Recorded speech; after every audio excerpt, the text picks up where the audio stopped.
जय राघवा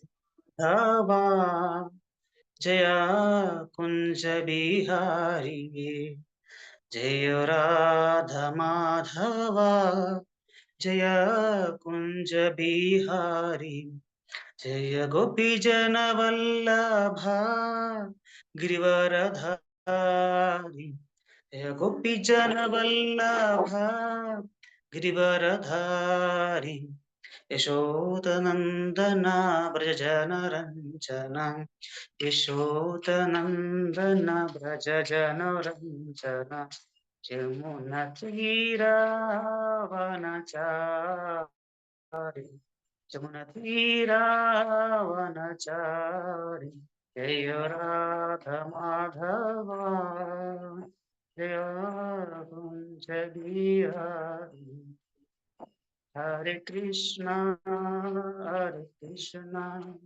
कृष्ण कृष्ण हरे हरे हरे राम राम राम हरे हरे हरे कृष्णा कृष्ण कृष्ण हरे हरे हरे राम राम राम हरे हरे हरे कृष्णा कृष्ण कृष्ण हरे हरे हरे राम राम राम हरे हरे जय राधा माधव राधे जय राधा माधव राधे जय कृष्ण बलराम जय कृष्ण बलराम जय कृष्ण बलराम निताय गौर हरि बोल निताय गौर हरि बोल नमो विष्णुपाद परमहंस परिविजकाचार्य अष्टोत्तर श्रीमद अभयचरणारविंद भक्तिवेदांत स्वामी श्रील प्रभुपाद की आनंद कोटि वैष्णव वृंद की नामाचार्य श्री हरिदास ठाकुर की निताय गौर प्रेमानंदे हरि हरि ओम अज्ञानतिमिरान्धस्य ज्ञानाञ्जनशलाकया चक्षुरुन्मीलितं येन तस्मै श्रीगुरवे नमः श्रीचैतन्यमनोभीष्टं स्थापितं येन भूतले स्वयं रूपकथामख्यं ददाति सपदान्तिकम् वन्देऽहं श्रीगुरो श्रीयुतपदकमलं श्रीगुरुं वैष्णवांश्च श्रीरूपं साग्रजातं सहगण रघुनाथानितं तं सजीवम् साद्वैतं सावधूतं परिजनसहितं कृष्णचैतन्यदेवं श्रीराधा कृष्णपादान् सहगण ललिता श्रीविशाखानिधांश्च नमो विष्णुपादाय कृष्णपृष्ठाय भूतले श्रीमदे भक्तिवेदान्तस्वामिनिधामिने नमस्ते सारस्वती देवे गौरवाणी प्रचारणे निर्विशेष शून्यवादी पाशाद्यसारणे हे कृष्ण करुणा सिंधो दीनबंधु जगत्पदे गोपेश गोपिका कांत राधा कांत नमोस्तुते तप्तकांचन गौरांगी राधे वृंदावनेश्वरी वृषभानुसुते देवी प्रणमामि हरिप्रिये वाञ्छाकल्पतरुभ्यश्च कृपा सिन्धुभ्येव च पतितानां पावनेभ्यो वैष्णवेभ्यो नमो नमः जय श्री कृष्ण चैतन्य प्रभु नित्यानंद श्री अद्वैत गदाधर श्रीवासादि गौर भक्तवृंद हरे कृष्ण कृष्ण कृष्ण हरे हरे हरे राम हरे हरे ओम नमो भगवते वासुदेवाय ओम नमो भगवते वासुदेवाय ओम नमो भगवते വാസുദേവായ എല്ലാ ഭക്തജനങ്ങൾക്കും എൻ്റെ വിനീത പ്രണാമം എല്ലാവരെയും ഈ ഒരു സായാഹ്ന ഭഗവത്ഗീത ചർച്ചയിലേക്ക് സ്വാഗതം ചെയ്യുന്നു. നമ്മൾ ഇന്നിവിടെ നോക്കാൻ പോകുന്നത് ശ്രീമദ് ഭഗവത്ഗീത യഥാരൂപം അധ്യായം 2 ശ്ലോകം 47. കർമ്മണ്യേവാധികാരസ്തേ മാ ഫലേഷു കഥാചന മാ കർമ്മഫല ഹേതുർഭൂർമാ ते संगो अस्त कर्मणि कर्मण्येवाधिकारस्ते मा फलेषु कदाचन मा कर्मफल हेतुर्भूर्मा ते संगोऽस्त कर्मणि कर्मण्येवाधिकारस्ते मा फलेषु कदाचन മാ കർമ്മഫല ഹേതുർഭൂർ മാതേ സംഗോ അസ്തു കർമ്മണി. നമുക്ക് പദാനുപത വിവർത്തനം നോക്കാം. കർമ്മണി ഏവ നിയത കർമ്മത്തിൽ മാത്രമാണ്, തേ നിനക്ക്, അധികാര അവകാശം, കഥാചന ഒരിക്കലും, ഫലേഷു ഫലങ്ങളിൽ, മാ ഭവതു ഭവിക്കരുത്, ഒരിക്കലും, കർമ്മഫല ഹേതു ഫലം കിട്ടണമെന്നുള്ള ആശയോടെ കർമ്മം ചെയ്യുന്നവനായി, മാ ഭൂ നീ ഭവിക്കരുത്, അകർമ്മണി നിയത കർമ്മങ്ങൾ ചെയ്യാത്തതിൽ, തേ നിനക്ക്, സംഘ സംഘം, മാ അസ്തു അരുത്. വിവർത്തനം ഭാവാർത്ഥവും ബൈ ശ്രീല പ്രഭുപാദ് വിവർത്തനം. സ്വന്തം നിയത കർമ്മം നിർവഹിക്കാനേ നിനക്ക് അധികാരമുള്ളൂ. കർമ്മഫലങ്ങളിൽ യാതൊരുവിധ അധികാരവുമില്ല. കർമ്മത്തിൽ നിന്ന് ഉളവാകുന്ന ഫലങ്ങളുടെ ഹേതു താനാണെന്ന് കരുതേണ്ട. സ്വകർത്തവ്യം അനുഷ്ഠിക്കാതെ ഒഴിയാൻ ആഗ്രഹിക്കരുത്. ഭാവാർത്ഥം. 3 വിഷയങ്ങളാണ് ഇവിടെ പ്രതിപാദിക്കുന്നത്. വിധിക്കപ്പെട്ട കർമ്മം, സ്വേച്ഛാനുസൃതമായ കർമ്മം, കർമ്മത്തിൽ നിന്നൊഴിയൽ, ഒരാളുടെ സ്വോചിതമായ ഭൗതിക ഗുണങ്ങൾക്കനുസരിച്ച് ചെയ്യുന്ന പ്രവർത്തനങ്ങളെയാണ് നിയതകർമ്മങ്ങൾ എന്ന് പറയുന്നത്. സ്വേച്ഛാനുസൃതം എന്നാൽ ആധികാരികമല്ലാത്തത്. അകർമ്മം തന്റെ വിധിക്കപ്പെട്ട കർമ്മങ്ങൾ നിറവേറ്റാതിരിക്കൽ. അകർമ്മം പാടില്ലെന്നും ഫലകാംക്ഷ കൂടാതെ തന്റെ നിയതകർമ്മം നിർവഹിക്കണമെന്നും ഭഗവാൻ അർജുനോട് ഉപദേശിക്കുന്നു. കർമ്മഫലത്തിൽ ആകൃഷ്ടനായ ഒരാൾ കർമ്മത്തിന്റെ ഹേതുഭൂതനുമാകും. അയാൾ കർമ്മഫലങ്ങൾ ദുഃഖമായാലും സുഖമായാലും അനുഭവിച്ചേ തീരൂ. വിധിക്കപ്പെട്ട കർമ്മങ്ങൾ 3 വിധമുണ്ട്. ദൈനംദിന കർമ്മം, നൈമിത്യകർമ്മം, സ്വേച്ഛാപ്രകാരം ചെയ്യുന്ന കർമ്മം. ധർമ്മഗ്രന്ഥങ്ങൾ അനുസൃതമായി തന്റെ കർത്തവ്യമായി കരുതി നിത്യകർമ്മങ്ങൾ ഫലകാംക്ഷ കൂടാതെ അനുഷ്ഠിക്കണമെന്നുള്ളതാണ് സത്വഗുണത്തിലുള്ള പ്രവൃത്തി. ഫലം ഉദ്ദേശിച്ച് ചെയ്യുന്നവ ബന്ധന ഹേതുവായി തീരുന്നു. അതുകൊണ്ട് മംഗളകരങ്ങളല്ല. തനിക്ക് വിധിക്കപ്പെട്ട കർമ്മം ചെയ്യാൻ ഏവർക്കും അവകാശമുണ്ട്. പക്ഷേ അത് ചെയ്യുന്നത് ഫലാസക്തിയോടെ ആവരുത്. വിധിക്കപ്പെട്ട കർമ്മങ്ങൾ അനാസക്തിപൂർവം നിർവഹിക്കപ്പെട്ടാൽ അത് ഒരാളെ മുക്തിമാർഗത്തിൽ എത്തിക്കുന്നു. ഫലത്തിൽ ആസക്തനാകാതെ തന്റെ കർത്തവ്യം എന്ന നിലയിൽ യുദ്ധം ചെയ്യാനാണ് കൃഷ്ണൻ അർജുനോട് ഉപദേശിക്കുന്നത്. യുദ്ധത്തിൽ നിന്ന് ഒഴിഞ്ഞു മാറുന്നത് ആസക്തിയുടെ മറ്റൊരു വശമാണ്. അങ്ങനെയുള്ള ആസക്തി ഒരിക്കലും മോചനമാർഗത്തിൽ എത്തിക്കുന്നില്ല. 2 വിധത്തിലായാലും ആസക്തി ബന്ധന ഹേതുവാണ്. അകർമ്മം പാപവും. അതുകൊണ്ട് തന്റെ കടമ എന്ന നിലയിൽ യുദ്ധം ചെയ്യുക മാത്രമേ അർജുനന് മംഗളകരമായ മുക്തി മാർഗമായിട്ടുള്ളൂ. വളരെ ഒരു പ്രധാനപ്പെട്ട, എല്ലാ ശ്ലോകങ്ങളും പ്രധാനപ്പെട്ടയാണെങ്കിലും ഇത് കുറച്ചൊരു എല്ലാവർക്കും അറിയ ഒരു ഫേമസ് ആയിട്ടുള്ള ഒരു ശ്ലോകമാണ്. എല്ലാവരും ഇത് മാത്രമല്ല ഒരുപാട് തെറ്റിദ്ധരിക്കപ്പെട്ടതും ദുർവ്യാഖ്യാനം ചെയ്യപ്പെട്ടുള്ള ഒരു ശ്ലോകം കൂടിയാണ്. ഭഗവാനോട് കർമ്മം ചെയ്യാൻ പറയുന്നുണ്ട്, പക്ഷെ ഫലം പാടില്ല, ഫല ഇച്ഛയ്ക്ക് വേണ്ടി കർമ്മം ചെയ്യാൻ പാടില്ല എന്നാണ് കൃഷ്ണൻ പറയുന്നത്. അത് മാത്രമല്ല ഇവിടെ പലരും ആദ്യ ഭാഗം മാത്രമേ പറയാറുള്ളൂ. കർമ്മണ്യവാധികാരസ്ഥെ കർമ്മണ്യവാധികാരസ്ഥെ, കർമ്മം ചെയ്യൂ, എന്ത് കർമ്മം ചെയ്യൂ, അല്ലെ? എന്ത് കർമ്മം അങ്ങനെ ചെയ്യാൻ പാടില്ല ഭഗവാൻ വ്യക്തമായിട്ട് പറയുന്നുണ്ട്, അല്ലെ?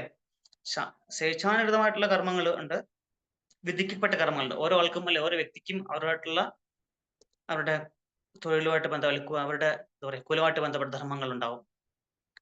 അല്ലെങ്കിൽ അവരുടെ ആ ഇടത്തിന്റെ ശരീരത്തിനനുസരിച്ചുള്ള ധർമ്മങ്ങൾ ചെയ്യാനുണ്ടാവും ആൾക്ക്, അല്ലെ? ഓരോ ഡ്യൂട്ടീസ് ഉണ്ടാവും. അതുപോലെ തന്നെ അവരുടെ ഇഷ്ടമനുസരിച്ച് ചെയ്യുന്ന കർമ്മങ്ങളുണ്ട്. സ്വേച്ഛാന പ്രബോധന കാപ്രീഷ്യസ് ആക്ടിവിറ്റീസ് എന്നാ പറയുന്നത്. ഇച്ഛാനുകൃതമായിട്ടുള്ള ഒരാളുടെ കർമ്മത്തിൽ നിന്ന് ഒഴിഞ്ഞു നിൽക്കുക, ഒന്നും ചെയ്യാതിരിക്കുക. അപ്പൊ ഇതൊക്കെ ചെയ്യുകയാണെങ്കിൽ പ്രശ്നമുണ്ടെങ്കിൽ പിന്നെ ഒന്നും, അല്ലെ? ഏതൊരു കർമ്മത്തിനും ഒരു എന്താ പറയാ, ഒരു പ്രതിപ്രവർത്തനം, റിയാക്ഷൻ ഉണ്ടെന്ന് അറിയുന്നുണ്ട്, ഒന്നും ചെയ്യാതിരിക്കാം എന്നായിരിക്കും, അല്ലെ? അങ്ങനെ അല്ല, അതും പാപമാണെന്ന് കൃഷ്ണൻ പറയുന്നുണ്ട്. എന്തായാലും ഇപ്പൊ ചെയ്താൽ പ്രശ്നമില്ല, അതുകൊണ്ട് ഇപ്പൊ ചെയ്യണ്ട, അല്ലെ? അങ്ങനെയല്ല. ചെയ്യുന്ന കാര്യം ഫലേച്ഛ കൂടാതെ, അല്ലെങ്കിൽ ആ ഫലം നമുക്ക് ഫലം റിസൾട്ട് വേണമല്ലോ. അത് കാര്യം ചെയ്യുമ്പോൾ റിസൾട്ട് നമ്മൾ ഓറിയന്റഡ് ആണല്ലോ നമ്മൾ ഓരോ കാര്യങ്ങൾ പ്ലാൻ ചെയ്യുന്നതൊക്കെ, അല്ലെ? അപ്പൊ റിസൾട്ട് ഓറിയന്റഡ് ആയിട്ട് ചെയ്യുന്നതിൽ തെറ്റില്ല. പക്ഷേ ആ കർമ്മത്തിന്റെ അധികാരി ഞാനാണ്, അവകാശി ഞാനാണെന്ന് സ്വയം ചിന്തിക്കുന്നതാണ് തെറ്റ്. എല്ലാത്തിന്റെ അധികാരി ആരാണ്? എല്ലാ കാരണങ്ങൾക്ക് കാരണം ഗോവിന്ദമാദിപുരുഷം തമഹം ഭജാമി അല്ലേ? ഈശ്വര പരമകൃഷ്ണ സച്ചിദാനന്ദ വിഗ്രഹ അനാദിരാദിർ ഗോവിന്ദ സർവകാരണ കാരണം. സാക്ഷാൽ ഗോവിന്ദനായിട്ടുള്ള ശ്രീ ഭഗവാൻ പരമദിവ്യോത്തം പുരുഷനായിട്ടുള്ള കൃഷ്ണനാണ് എല്ലാത്തിനും കാരണം. എല്ലാത്തിന്റെയും ഫലം നൽകുന്നതും ഭഗവാനാണ് അല്ലെ? നമ്മൾ പോയിട്ട് വേറൊരു ദേവന്മാരെ പൂജിച്ച് വേറൊരു ഭൗതിക ആഗ്രഹങ്ങൾക്ക് വേണ്ടിയിട്ട് നമ്മൾ എന്താ പറയാ ആരാധന നടത്തിയാലും ചോദിച്ചാലും അവിടെ നിന്നൊരു സാങ്ഷൻ, ഒരു പെർമിഷൻ, എന്താ പറയാ അനുവാദം എവിടെ നിന്ന് വരണം? ഭഗവാൻ പരമപുരുഷനായിട്ടുള്ള ഭഗവാന്റെ ഒരു അനുവാദം ഇല്ലാതെ അവിടെ ഒന്നും നടക്കില്ല. അതുകൊണ്ട് കൃഷ്ണൻ പറഞ്ഞ അവിധിപൂർവകം എന്ന് പറയണം ദേവതന്മാർ ആരാധിക്കുന്നത്. എല്ലാത്തിന്റെയും മൂല കാരണം അല്ലെ? നമ്മുടെ ഗജേന്ദ്രൻ വിളിച്ച പോലെ അല്ലെ? ആദിമൂലമേന്ന് വിളിച്ചതുപോലെ പുരുഷായ ആദിബീജായ അല്ലെ? സർവത്തിനും എല്ലാത്തിനും ആദിബീജായിട്ടുള്ള ഭഗവാനാണ്. ഭഗവാൻ അറിയാതെ ഒരു പുൽക്കൊടി പോലും ചലിക്കില്ലെന്നാണ് ഭഗവാന്റെ ഇച്ഛയില്ലാതെ. അപ്പോ ഈ ലോകത്തുള്ള എല്ലാ പ്രവൃത്തികളും എല്ലാം ഭഗവാന്റെ ആ ഒരു ഇച്ഛക്കനുസരിച്ച് നടക്കുന്നത് എന്നാണ്. അല്ലാതെ നമ്മള് നമ്മുടെ ഇഷ്ടത്തിന് ഉള്ള കർമ്മങ്ങൾ ചെയ്തിട്ട് അതിന്റെ പക്ഷെ അങ്ങനെ ചെയ്തു കഴിഞ്ഞാൽ എന്റെ കർമ്മത്തിന്റെ ഫലം നമ്മളെ അനുഭവിക്കാം. അതൊരു ഭഗവാന് യാതൊരു പങ്കുമില്ല എന്ന് കൃഷ്ണൻ പറയുന്നുണ്ട് അല്ലെ? നിങ്ങൾ ചെയ്യുന്ന കർമ്മത്തിന്റെ നിങ്ങളെ അനുഭവിക്കണം. പരമപുരുഷനുള്ള ഭഗവാൻ പരമാത്മാവായിട്ട് ഹൃദയത്തിൽ നമുക്കൊരു നിർദ്ദേശം തരും അല്ലെ? ഇത് ചെയ്യാം, ഇത് ചെയ്യാൻ പാടില്ല. പക്ഷെ നമ്മൾ ആ നിർദ്ദേശത്തിനെ മറികടന്നുകൊണ്ട് ചെയ്യുമ്പോൾ അതിന്റെ ഫലവും ആരാണ് നമ്മളെ അനുഭവിക്കേണ്ടി വരും അല്ലെ? അതിന് ഭഗവാൻ എന്നിട്ട് എന്തെങ്കിലും നമ്മൾ ചെയ്തിട്ട് മണ്ടത്തരം ചെയ്തിട്ട് അതിന്റെ റിസൾട്ട് വരുമ്പോൾ നമ്മൾ അയ്യോ കൃഷ്ണ എന്നാലും എങ്ങനെ ചെയ്തല്ലോ, ഞാൻ 10 വർഷമായിട്ട് ഹരേ കൃഷ്ണ വരുന്നുണ്ട്, 16 മാലയും ജപിക്കുന്നുണ്ട്, ഏകാദശി എടുക്കുന്നുണ്ട്, എല്ലാം ചെയ്യുന്നുണ്ട്, പക്ഷെ എനിക്കെന്ത് ഇങ്ങനെയാണ് ഗുരുവായൂരപ്പാ അങ്ങ് ചോദിക്കുമ്പോൾ അതിനൊരു അർത്ഥം ഉണ്ടാവും? ഒരർത്ഥമില്ല. ഭഗവാൻ അല്ല, നമ്മൾ തന്നെയാണ് ഈ പ്രശ്നങ്ങളെല്ലാം കാരണം. പരമപുരുഷനുള്ള ഭഗവാൻ നമുക്കൊരു ഭാഗികമായിട്ടുള്ള സ്വാതന്ത്ര്യം തന്നിട്ടുണ്ട്. ആ സ്വാതന്ത്ര്യത്തിനെ നമ്മൾ ദുരുപയോഗപ്പെടുത്തിയാൽ നമ്മൾ ഓരോന്നും ഇവിടെ ചെയ്തുകൊണ്ടിരിക്കണം. എന്തുകൊണ്ടാണ് ഭഗവാൻ ഈ കർമ്മം ഇതിന്റെ ഫലം എന്നിലേക്ക് അർപ്പിക്കൂ എന്ന് പറയുന്നത് എന്താണെന്ന് വെച്ചാല് അല്ലെ? ചെറിയ കുട്ടികള്, കാരണം ഈ കുട്ടികൾക്ക് നമ്മൾ എന്തല്ലേ അവർക്ക് മാരകമായിട്ടുള്ള ആയുധങ്ങളോ അല്ലെങ്കിൽ മറ്റേ ഇലക്ട്രോണിക്സ് ഐറ്റങ്ങളോ വാഹനങ്ങളോ അങ്ങനെ കൊടുക്കാറില്ല കുട്ടികൾക്ക് നമ്മൾ അല്ലെ? കാരണം അവര് അപകടം ക്ഷണിച്ചു വരുത്തും, നശിച്ചു പോകും. അതുകൊണ്ടാണ് നമ്മൾ കുട്ടികൾക്ക് ആ ഇതൊന്നും കൊടുക്കാതെ അല്ലെ മാറ്റി വെക്കുന്നത് കൊണ്ടാണ്. അതുപോലെ തന്നെ ഭഗവാൻ പറയുന്നുണ്ട് ഈ കർമ്മഫലത്തിൽ ആസക്തി വന്നു കഴിഞ്ഞാൽ നമ്മൾ ആധ്യാത്മികമായിട്ടൊക്കെ നശിച്ചു പോകും. നമ്മളൊരു എന്താ പറയാ ഉയർച്ച ഉണ്ടാവില്ല നമുക്ക്. ഭഗവാനിലേക്കൊന്നും തിരിച്ച് എന്നും എപ്പോഴും ഈ പുനരഭിചരണം, പുനരഭിമരണം, പുനരഭിചരണി ജഡരേശായനം ഈ ഒരു അവസ്ഥ തന്നെ ആയിരിക്കും അല്ലെ? ഗർഭപാത്രത്തിൽ പൊക്കും പുറപ്പെട്ടു എന്ന് പൂന്താനം പറഞ്ഞ പോലെ ഇങ്ങനെ കറങ്ങിക്കൊണ്ടിരിക്കും. അതുകൊണ്ടാണ് ഭഗവാൻ ഈ കർമ്മം എനിക്ക് അനുഷ്ഠിക്കുക, എന്നിൽ തന്നോ, എനിക്ക് അർപ്പിക്കുക, നീ എടുക്കരുത് എന്ന് പറയുന്നത് അതുകൊണ്ടാണ്. പക്ഷെ നമ്മളത് അനുസരിക്കില്ല. കർത്തൃത്വം നമുക്ക് എപ്പോഴും നമ്മൾ ആഗ്രഹിക്കുന്നതാണ് പ്രൊപ്രൈറ്റർഷിപ്പ് അല്ലെ? ഒരു കർത്തൃത്വം അല്ലെങ്കിൽ അത് തന്നെ കർത്തൃത്വബോധം. അതാണ് എപ്പോഴും നമ്മളെ നയിക്കുന്നത്. പക്ഷെ എല്ലാത്തിനും കർത്താവ് ആരാണ്? ശരിക്കും ഭഗവാനാണ്, നമ്മളല്ല. ആ ഒരു ബോധമാണ് കൃഷ്ണാബോധം എന്ന് നമ്മൾ പറയുന്നത്. ഭക്തിമാർഗം അല്ലെങ്കിൽ കൃഷ്ണാബോധം എന്ന് പറയുന്നതാണ്. അതായത് ഈ കർത്തൃത്വബോധം കാരണം നമ്മള് നിത്യേന നമ്മള് സംഘം എടുക്കുന്ന ഇങ്ങനത്തെ ആൾക്കാരെന്നാണ് അല്ലെ? 1ാം ക്ലാസ്സിൽ കൂടി ചേർക്കുക അല്ലെങ്കിൽ LKG ഇരുത്തത്തിന് എന്താ അച്ഛനും പറഞ്ഞു ഫസ്റ്റ് ബെഞ്ചിൽ തന്നെ ഇരിക്കണം, ക്ലാസ് ഫസ്റ്റ് ആവണം. ഇത് കേട്ടാണ് നമ്മൾ വളർന്നു വരുന്നത്. അതുകൊണ്ട് നമുക്ക് എപ്പോഴും ഞാൻ ഫസ്റ്റ് അല്ലെങ്കിൽ മമേതി അഹം ഇതൊക്കെയാണ് നമ്മുടെ ചിന്തകളെ ഭരിക്കുന്നത്. നമ്മുടെ ബോധമണ്ഡലത്തെ ഭരിക്കുന്നത് ഈ ചിന്തകളാണ്. ആ ചിന്തകളിൽ നിന്നും മാറി ആ ഒരു കർത്തൃത്വ ബോധത്തിൽ നിന്ന് മാറി ദൈവിക ബോധത്തിലേക്ക് വരുന്ന അവസ്ഥയാണ് കൃഷ്ണാബോധം എന്ന് പറയുന്നത്. ഇതൊക്കെ ചെയ്യണം, ശാസ്ത്രാനുസൃതമായിട്ടുള്ള കർമ്മം ചെയ്യണം. അല്ലെങ്കിൽ ഗുരു അതാണ് പറയുന്നത് വിധിക്കപ്പെട്ട കർമ്മം. ഒന്നിൽ ആളുടെ ജന്മം കൊണ്ട് അയാൾക്ക് കിട്ടിയ ആളുടെ കുലത്തൊഴിലോ അല്ലെങ്കിൽ അയാളുടെ കർമ്മം, ആ ശരീരത്തിൽ ഇരിക്കുമ്പോൾ അയാൾ ചെയ്യേണ്ട കർമ്മങ്ങൾ, അത് ശാസ്ത്രാനുസൃതമായിട്ട് നന്നായിട്ട് ചെയ്യുക. അല്ലെങ്കിൽ ഗുരു തന്ന ആജ്ഞ അത് വളരെ നന്നായിട്ട് ചെയ്യുക. ഇത്രയും ഇത് ചെയ്യാം. പിന്നെ ചിലരെന്ത് ചെയ്യും, ഇതൊക്കെ വലിയ തലവേദന പിടിച്ച പരിപാടിയാണ്. കർമ്മത്തിൽ പിന്നെ ഇതില്ലെങ്കിൽ പിന്നെ കർമ്മം ഇല്ലെങ്കിൽ ആരും വല്ല റിസൾട്ട് ഇല്ലെങ്കിൽ വല്ല കർമ്മം ആരെങ്കിലും ചെയ്യും. ഫലമില്ലെങ്കിൽ ആരും ഒന്നും ചെയ്യില്ല. ഫലമില്ലാതെ ആരും ഒന്നും ചെയ്യില്ല അല്ലെ? അപ്പോ എന്താ പറയണത്, ചിലർ വിചാരിക്കും ഫലം വേണ്ടെങ്കിൽ ഒന്നും ചെയ്യണ്ടല്ലോ എന്ന് വിചാരിക്കും. അങ്ങനെയല്ല. നമ്മള് ഈ അദ്ദേഹത്തിൽ 40 മുതൽ 46 വരെ ശ്ലോകങ്ങള് യോഗത്തിനെ പറ്റിയും അതിന്റെ പ്രാധാന്യത്തെ പറ്റിയും നമ്മള് വേദത്തിലെ കർമ്മകാണ്ഡങ്ങളിൽ പെട്ടുപോകാതിരിക്കാനൊക്കെയുള്ള ഉപദേശങ്ങൾ ഭഗവാൻ പറയുന്നുണ്ട്. അതിൽ ആകൃഷ്ടരാവരുത്. അങ്ങനെയുള്ള ഒരു മെന്റാലിറ്റിയാണ് നമ്മളുടെ ബുദ്ധിയോഗ എന്ന് പറയുന്നത്. ബുദ്ധിയോഗം എന്ന് പറയുമ്പോൾ എന്താ പിന്നെ അവിടെ പ്രവൃത്തി വന്നു. നിഷ്ക്രിയത്വം ഇല്ല അവിടെ. ഒരു പണിയെടുക്കാതെ വെറുതെ കുത്തിയിരിക്കുക എന്നുള്ളൊരു അല്ല. പലരും അങ്ങനെ ചിന്തിക്കുന്നത് നമുക്ക് വല്ല ആശ്രമത്തിൽ പോയി ചേരാം എന്നുള്ള അല്ലെ ഒരു പണ്ടൊക്കെ പറയും. അങ്ങനെ ആശ്രമത്തിൽ നിന്ന് ചേർന്നതല്ല ആത്മീയത എന്ന് പറയുന്നത്. എന്ന് വെച്ചാല് ഇവരുടെ വിചാരം വെച്ചാല് ആശ്രമത്തിൽ പോയി ചേർന്നാൽ വേറെ പ്രത്യേകിച്ച് പണിയൊന്നും ചെയ്യണ്ട. അവിടുന്ന് ആഹാരം കിട്ടും. അതും കഴിച്ചുകൊണ്ട് വെറുതെ ഇരിക്കുക. അങ്ങനെയല്ല. അതല്ല ശരിക്കും ആത്മീയത എന്ന് പറയുന്നത്. കർത്തവ്യങ്ങളിൽ നിന്ന് ഒളിച്ചോടലല്ല. ഭക്തിമാർഗം നമുക്കറിയാം. നമ്മുടെ കൃഷ്ണ കോൺഷ്യസില് കൃഷ്ണാബോധത്തില് നമ്മൾ കർമ്മം ചെയ്തുകൊണ്ടിരിക്കും. നമ്മൾ കർമ്മത്തിൽ നിന്ന് നമുക്ക് ഒഴിഞ്ഞു മാറാൻ പറ്റില്ല. പക്ഷെ കർമ്മം എങ്ങനെയായിരിക്കണം? ശാസ്ത്രവിധി പ്രകാരവും ആചാര്യന്മാരുടെ നിർദ്ദേശാനുസരണവുമാണ്. അല്ലാതെ നമ്മുടെ സ്വന്തം ഇഷ്ടത്തിനല്ല നമ്മൾ ചെയ്യേണ്ടത്. ഇവൻ നമ്മൾ ഭഗവത് സേവനം തന്നെ ചെയ്യുകയാണെങ്കിൽ പോലും നമ്മുടെ സ്വാർത്ഥ താല്പര്യത്തിന് വേണ്ടി ആ സർവീസ് ചെയ്യാം. പലരും നമ്മൾ കാണാറുണ്ടല്ലോ, ഒരു സർവീസ് നമ്മൾ സേവനം പറയുമ്പോൾ ഇല്ല പ്രഭു അതെനിക്ക് ഇഷ്ടമല്ല പ്രഭു, ഇത് ഞാൻ ചെയ്യുള്ളൂ പ്രഭു. അതാണ് ഭക്തി എങ്ങനെയാവണം? അഹൈതുകി അപ്രതീഹത. ഒരു ടേംസ് ആൻഡ് കണ്ടീഷൻസും ഇല്ലാതെ അല്ലെ ഒരു മുടക്കമില്ലാതെ തുടർച്ചയായിട്ട് ചെയ്തുകൊണ്ടിരിക്കണം. ഒരു പ്രതീക്ഷയില്ല, ഒരു പ്രത്യേക താല്പര്യങ്ങളും ഇല്ല, മോട്ടിവേഷനും ഇല്ലാതെ. മോട്ടീവ്സും ഇല്ല, മോട്ടിവേഷൻ അല്ല മോട്ടീവ്സ്, ലക്ഷ്യങ്ങൾ ഉദ്ദേശങ്ങളും ഇല്ലാതെ ഒരേ ഒരു ലക്ഷ്യം എന്തായിരിക്കണം? പരംപുരുഷനായിട്ടുള്ള ഭഗവാനെ തൃപ്തിപ്പെടുത്തുക. എന്റെ പ്രവൃത്തികൾ അല്ലേ, നമ്മളെ എല്ലാ പ്രവൃത്തികളും ഭഗവാനെ സന്തുഷ്ടിപ്പെടുത്താൻ വേണ്ടി മാത്രമായിരിക്കണം. അതിനാണ് ശരിക്കും കൃഷ്ണാബോധം എന്ന് പറയുന്നത്. ആദ്യമൊക്കെ ബുദ്ധിമുട്ടായിരിക്കും, പക്ഷെ ബൈ പ്രാക്ടീസ് അഭ്യാസേന കൗന്ദേയ എന്ന് കൃഷ്ണൻ പറയുന്ന പോലെ അഭ്യാസം കൊണ്ട് പത്ത് നമ്മുടെ ജീവിതത്തിൽ അത് നമുക്ക് ഫലവത്താക്കാൻ പറ്റും. അപ്പോ ഈ ലക്ഷ്യബോധം വേണം. ലക്ഷ്യബോധം ഇല്ലാതെ നമ്മളൊന്നും ചെയ്യാൻ പറ്റില്ല. നമുക്ക് ഏത് കാര്യവും ലക്ഷ്യം വേണം, പ്ലാനിങ് വേണം, അങ്ങനെ തന്നെയാണ് ചെയ്യേണ്ടത്. പക്ഷേ കിട്ടുന്ന റിസൾട്ട് ഞാനാണ് ചെയ്തത്, ഞാൻ കാരണമാണ്. നമ്മളെപ്പോഴും അങ്ങനെ ചിന്തിക്കാറുള്ളത്. ഇത് എപ്പോഴും നമ്മുടെ പേരൊന്ന് മുകളിൽ കയറിയിരിക്കട്ടെ എന്നാണ് നമ്മൾ എപ്പോഴും ചിന്തിക്കുന്നത്. ഈ സർവീസ് ചെയ്യുമ്പോൾ തന്നെ നമുക്ക് അതിനകത്ത് പല പല ഡിവോഴ്സ് സർവീസ്, ഭക്തി യോഗ പ്രാക്ടീസ് ചെയ്യുമ്പോൾ തന്നെ നമുക്ക് ഒരുപാട് തടസ്സങ്ങൾ അതിനകത്ത് വരും. പ്രധാനപ്പെട്ട 6 ഭക്തിലത വളരുമ്പോൾ അതിന്റെ കൂടെ ഒരു 6 തരത്തിലുള്ള കളകളും കൂടെ വളർന്നു വരുന്നതായിട്ട് പറയുന്നുണ്ട്. സർവീസ് ചെയ്യുമ്പോൾ അത് നമ്മൾ അറിയാതെ വളർന്നു വരുന്ന എന്താ പറയാ കളകളാണ്. ഈ കളകളെ നമ്മൾ സമയാസമയം പറിച്ച് കളഞ്ഞില്ലെങ്കിൽ വലിയ ബുദ്ധിമുട്ടാണ്. അതിൽ ഒന്നാമത്തെ ലാഭം, പൂജ, പ്രതിഷ്ഠ, കുട്ടിനാട്ടി, ജീവഹിംസ, നിഷിദ്ധാചാരം. ഈ നിഷിദ്ധാചാരം നമ്മൾ പറഞ്ഞ അല്ലേ, ശാസ്ത്രവിരുദ്ധമായിട്ട് സ്വന്തം ഇഷ്ടപ്രകാരം ചെയ്യുന്ന ചെയ്യാൻ പാടില്ലാത്ത കാര്യങ്ങൾ. പിന്നെ ജീവഹിംസ. ജീവഹിംസ നമ്മൾ പൊതുവേ നമ്മളിപ്പോ അതിനൊന്നും ഡിവോട്ടി ആയി കഴിഞ്ഞാൽ നമ്മൾ കാര്യം കൊല്ലാറൊന്നുമില്ല. എങ്കിൽ പോലും എന്തിനു കൊല്ലണം? കൈകൊണ്ട് കത്തികൊണ്ട് കൊല്ലേണ്ട ആവശ്യമില്ലല്ലോ, തോക്കൊണ്ട് കൊല്ലേണ്ട ആവശ്യമില്ല. അങ്ങനെ നമുക്കറിയാം ഒരാളെ എങ്ങനെ കൊല്ലണം നാക്കുകൊണ്ട് അല്ലേ, നന്നായിട്ടറിയാം നമുക്കത്. അവൻ പിന്നെ ഇല്ലാതായിക്കളെ ഒരു മനുഷ്യൻ എന്താ പറയാ അയാളെ ചത്തതുപോലെ ആക്കാൻ നമുക്കറിയാം വാക്കുകൾ കൊണ്ട്. അതൊന്നും പാടില്ല. ജീവഹിംസ, കത്തിയെടുത്ത് കുത്തുന്നത് മാത്രമല്ല ഹിംസ. ആവെന്ന് പറഞ്ഞ ആയുധം വലിയൊരു ആയുധമാണ്. ആയുധം കൊണ്ട് തന്നെ നമുക്ക് മറ്റുള്ളവരെ ഹിംസിക്കാൻ പറ്റും. ആ കളയും നമ്മൾ പറിച്ചു കളയണം.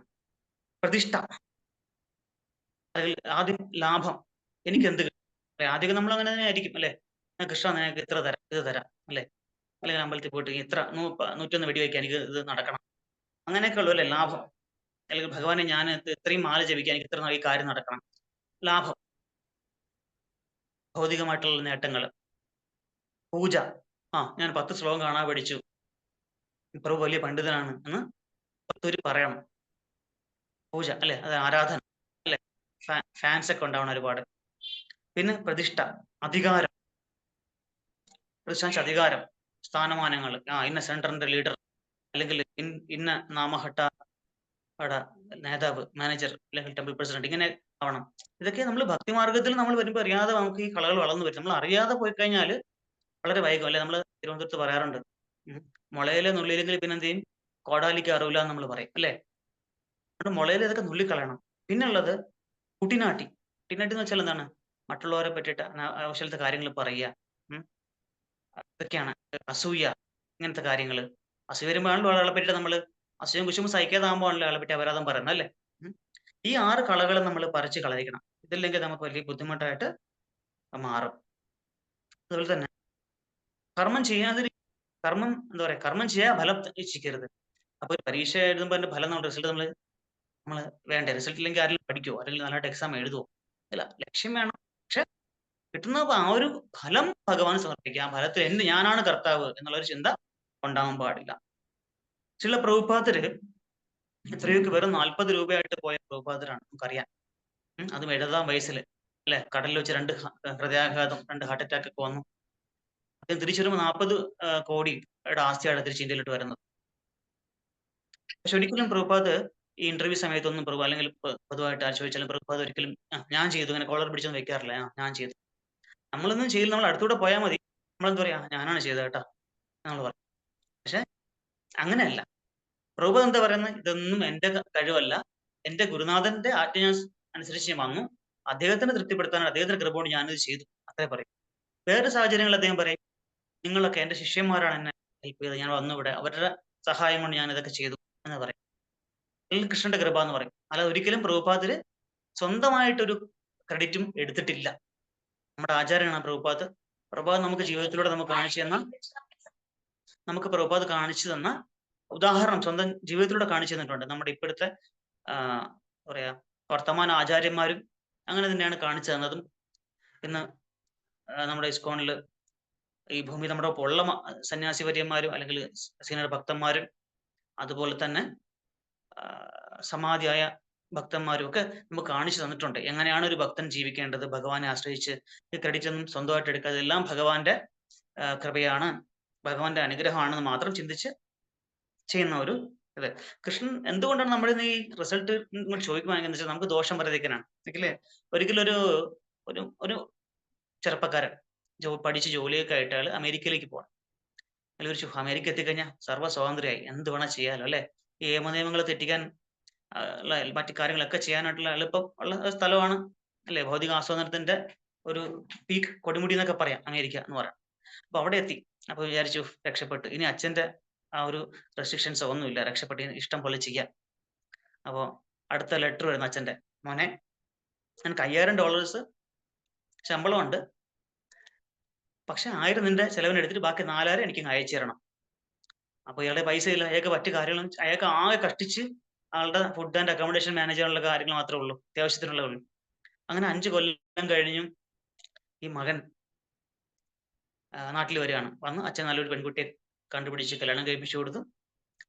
ആ സമയത്ത് അച്ഛൻ ഒരു ചെക്ക് കൊടുത്തു മോന്.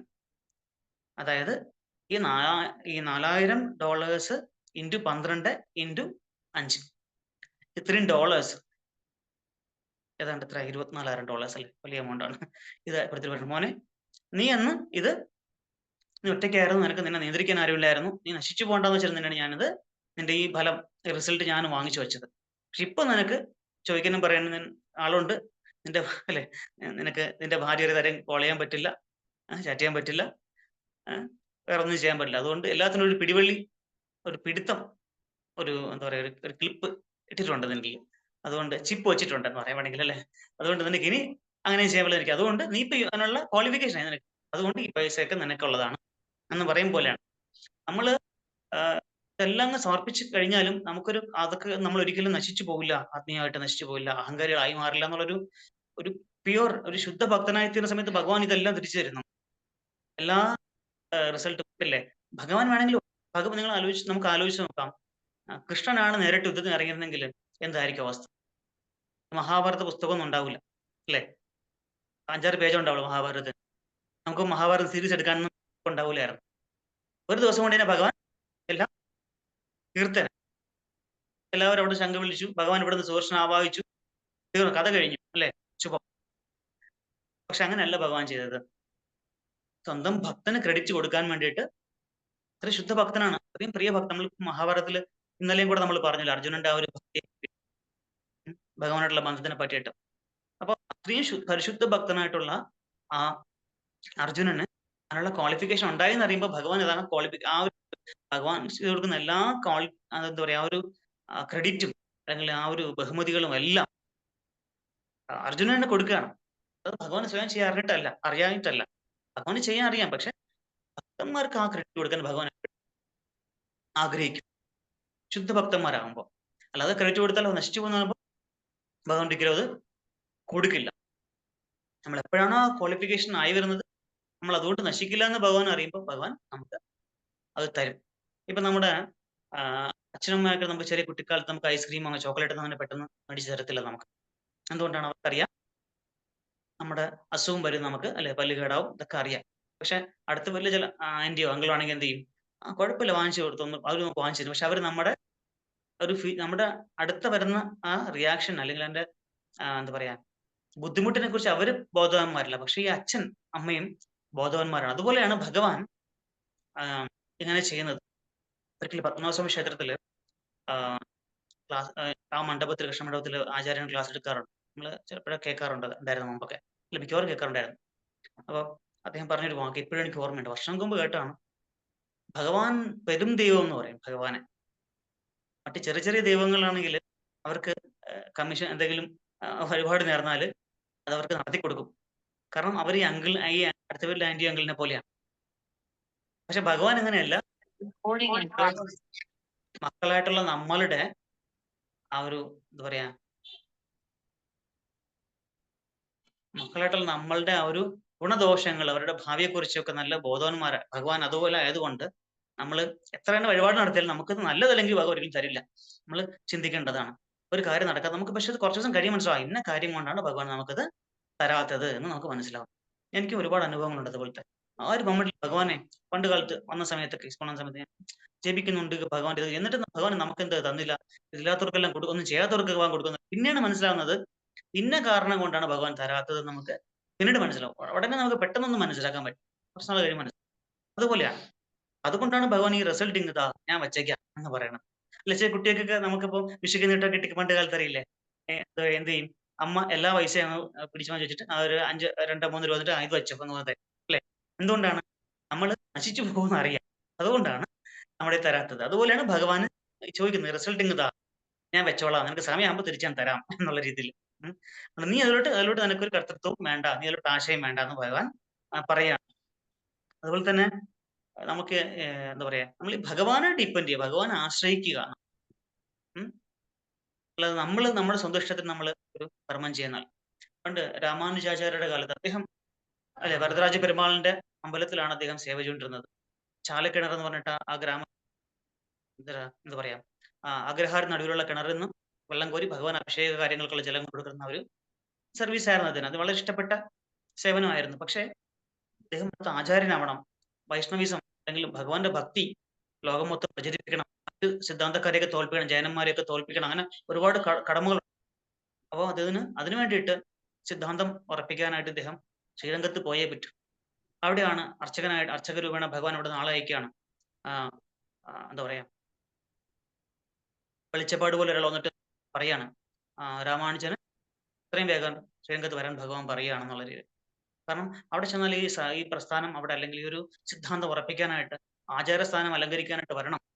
പക്ഷെ അദ്ദേഹത്തിന് വലിയ ഇഷ്ടമൊന്നും ഇല്ലായിരുന്നു. കാരണം വരദരാജനും അത്ര അറ്റാച്ച്ഡ് ആയിരുന്നു. ശ്രീരംഗനാഥനായിട്ട് അപ്പോൾ ഒരു അറ്റാച്ച്മെന്റ് ഇല്ല. പക്ഷെ ഭഗവാന്റെ ഇഷ്ടം എന്താണ്, ആ ഇഷ്ടം അനുസരിച്ച് എനിക്ക് പ്രവർത്തിക്കണം എന്നുള്ള ഒറ്റ കാര്യം കൊണ്ട് അദ്ദേഹം എന്ത് ചെയ്തു, അവിടെ വിട്ട്. കാരണം ഇത്രയും വർഷം നമുക്കും ഒരു സർവീസ് നമ്മളൊരു സെന്റർ ഏൽപ്പിച്ചു. അത്രയും നാൾ നമ്മൾ നോക്കി നടത്തി ചെയ്തു. പക്ഷെ ഒരു ദിവസം പ്രസിഡന്റ് പറയാണ് നമുക്ക് ഇന്ന് നാളെ മുതൽ പ്രഭു ഇവിടെ വേണ്ട സർവീസ്, ഇന്ന സ്ഥലത്ത് വേണം, അവിടെയാണ് പ്രഭുവിന്റെ സേവനം ആവശ്യം. അപ്പൊ നമ്മൾ സാധാരണ പറയും അയ്യോ വേണ്ട പ്രഭു ഇവിടെ മതി, എനിക്ക് ഇതാണ് കംഫർട്ട്.